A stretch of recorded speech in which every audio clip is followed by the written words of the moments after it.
We've got all the action from a busy weekend of the Rocktober PCA 12 and Under Classic. It's all coming up next on a brand new counterattack.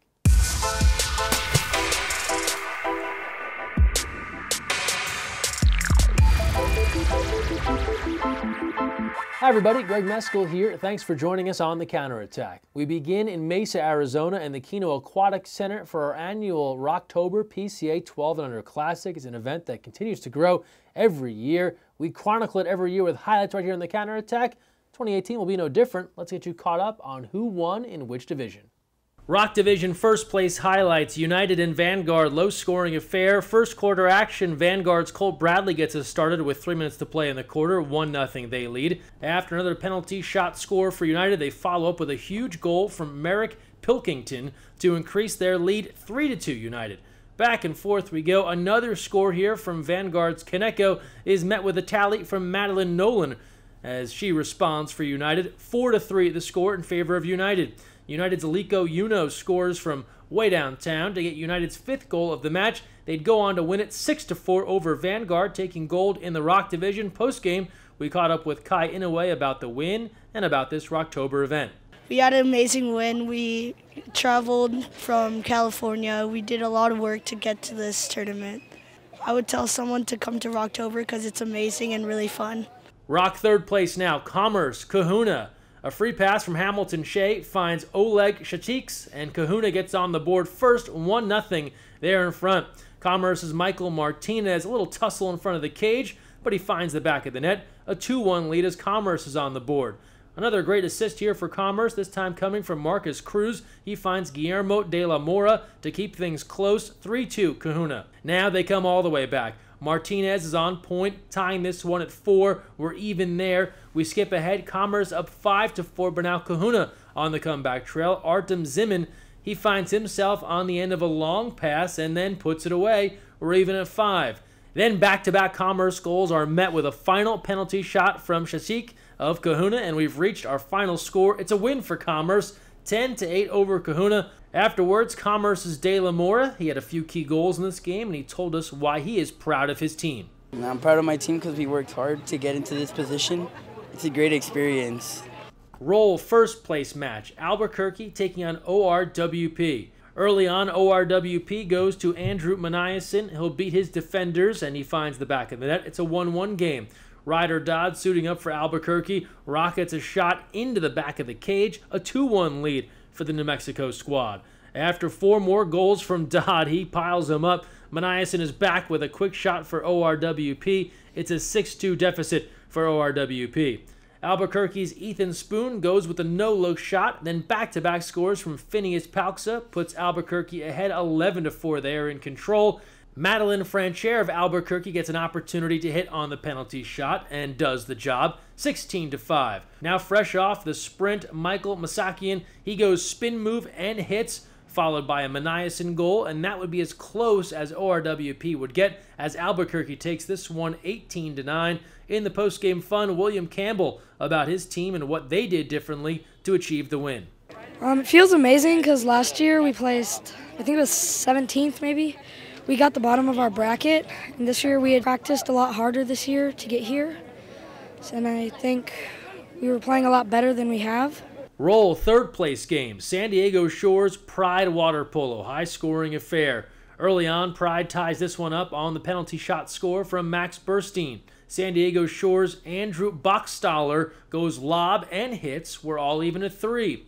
Back-to-back goals from Pride's Camden Coker, and we have ourselves a game, 5-3 Pride in front. Later on, San Diego Shores goes to Charlie Martin, and he makes this a 1-goal game once again, this time Pride ahead 7-6. Bachstaller back at it again for the Shores. He'll tie the game with this score, 7-7. We move ahead now, back-to-back goals from San Diego Shores, and they expand to a 3-goal lead at 10-7. Coker back at it for Pride, gets his team's 8th goal of the game. It's a 12-8 score. Burstein on the dish from Christian Couch, 13-9 the score there, but it's all Shores in this one as they take it 13-10. Afterwards, Charlie Martin on the win and why he's a big fan of his team. I feel like we really did good, especially in the 4th and 3rd quarter.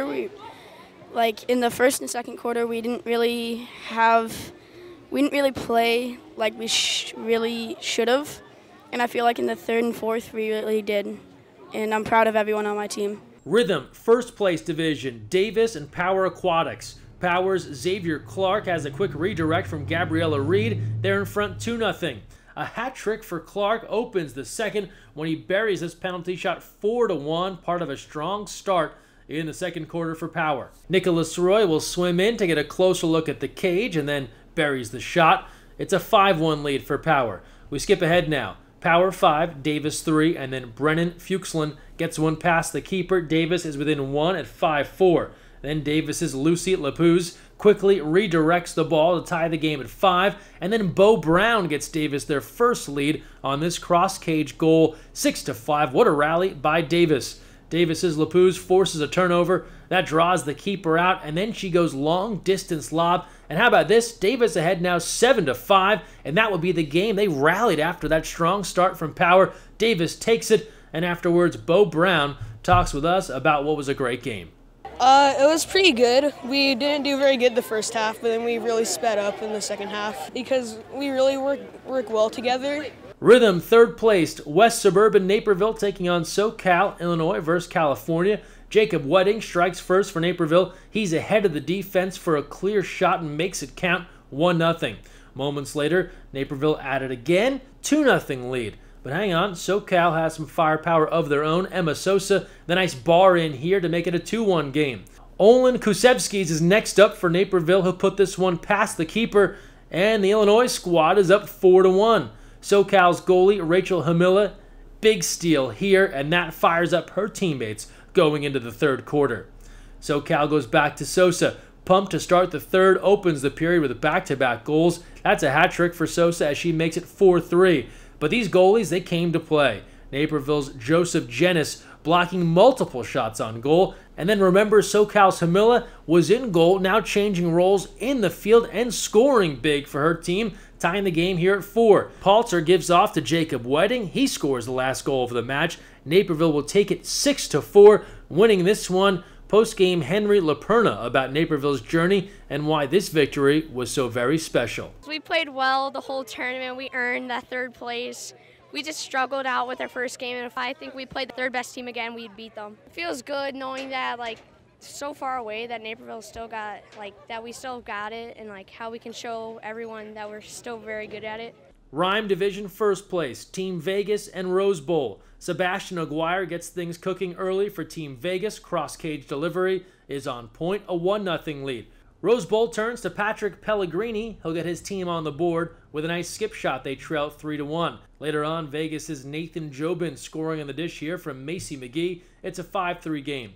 Pellegrini of Rose Bowl back at it again, hitting for the club's fourth goal of the match. They trail 5-4. Rose Bowl turns to Luke Garwood, goes bar in to bring this game back within 1 at 6-5. But you cannot stop Sebastian Aguirre on this day, hitting here from well beyond the cage, a 7-5 lead.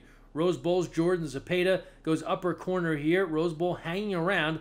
They trail 8-7, but leave it to Sebastian Aguirre to close things out. Beats the defender, scores the 10th goal of the day for Vegas. They go in front 10-7.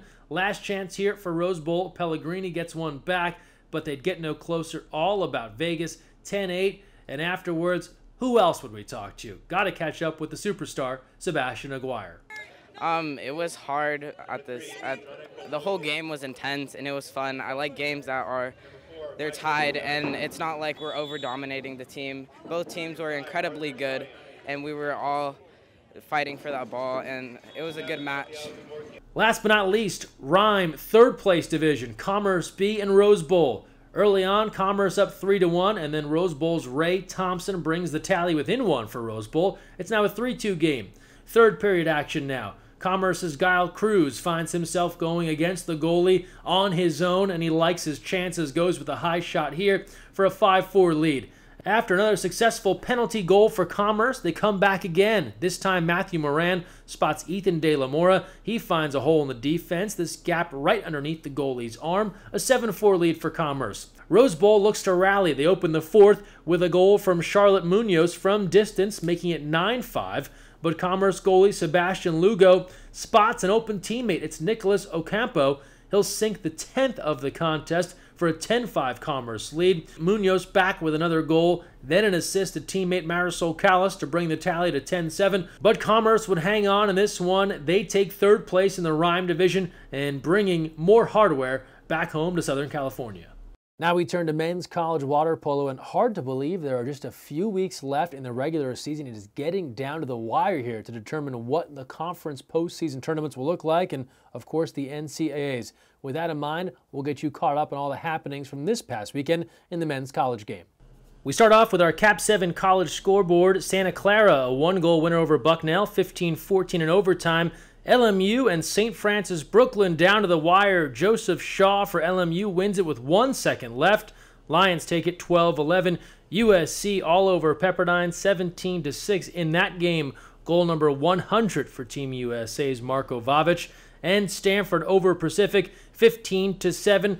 That sends us off to water polo on TV this weekend. Cal and UCLA, noon Pacific start on the Pac-12 network. Tune in live this Saturday. And now on to girls high school water polo. State championship in Ohio. Upper Arlington, Cincinnati Mavericks. A final unlike you've seen before. Video here via YouTube. This is the final match. Princeton High School, the site. Big windstorm in the Cincinnati area. Knocks out the power. They have to stop the game. They can't resume it again until this past Monday. A 45-hour delay. They pick it up back here. This via the Ohio Water Polo Facebook page. Eventually, Cincinnati takes it 11-8 over Upper Arlington in one of the wackier finishes in high school water polo. Congrats to Cincy on taking the 2018 Ohio Girls Water Polo title. This weekend, the boys' Ohio title will be decided. Full coverage next week on The Counterattack. Water polo continues to grow around the country, including in the state of North Carolina.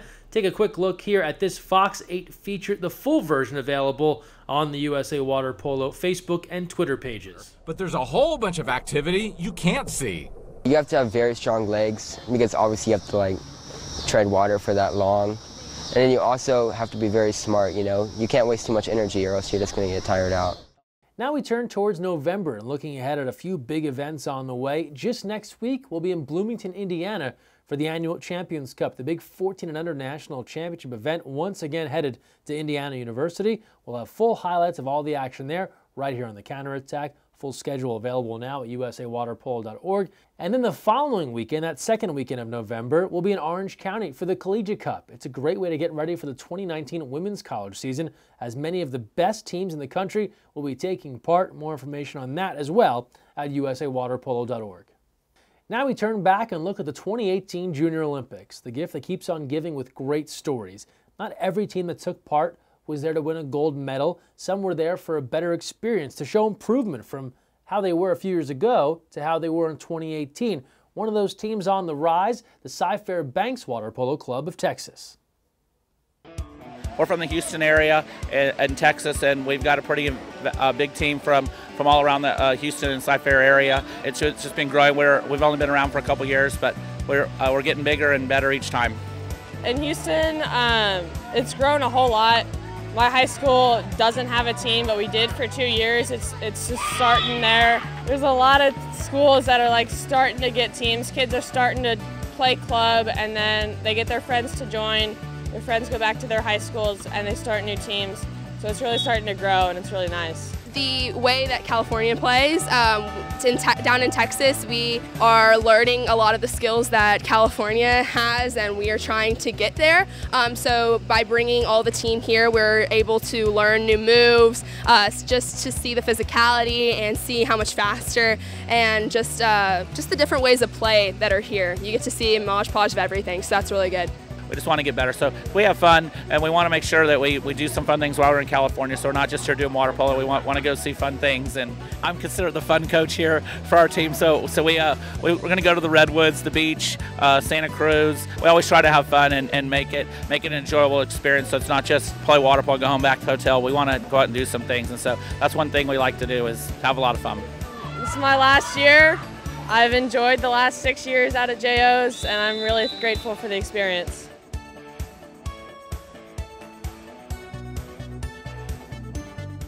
And now we close out the show as we do every week with our social media send-off powered by Cobian.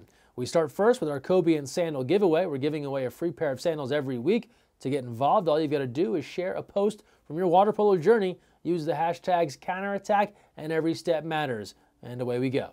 And for our latest Cobian winner, free sandals, headed to the Footnote on Instagram, sharing some nice views here, inspiring us all to play some open water polo.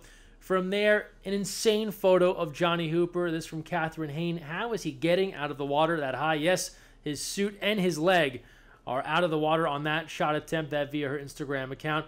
Laguna Beach high school girls continue their domination, now 5 straight fall fling titles.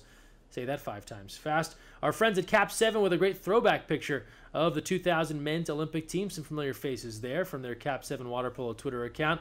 To Rocktober, everyone loved this picture of Lizzie, captured so well by Cherie Key.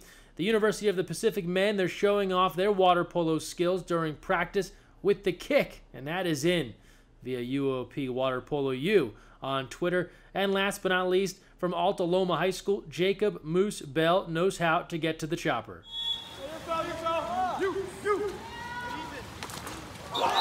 So there it is, some of the best water polo we saw on the internet this week. Keep those submissions coming. Tag us at USAWP, Facebook, Twitter, Instagram, Snapchat. We'd love to share what you're sharing.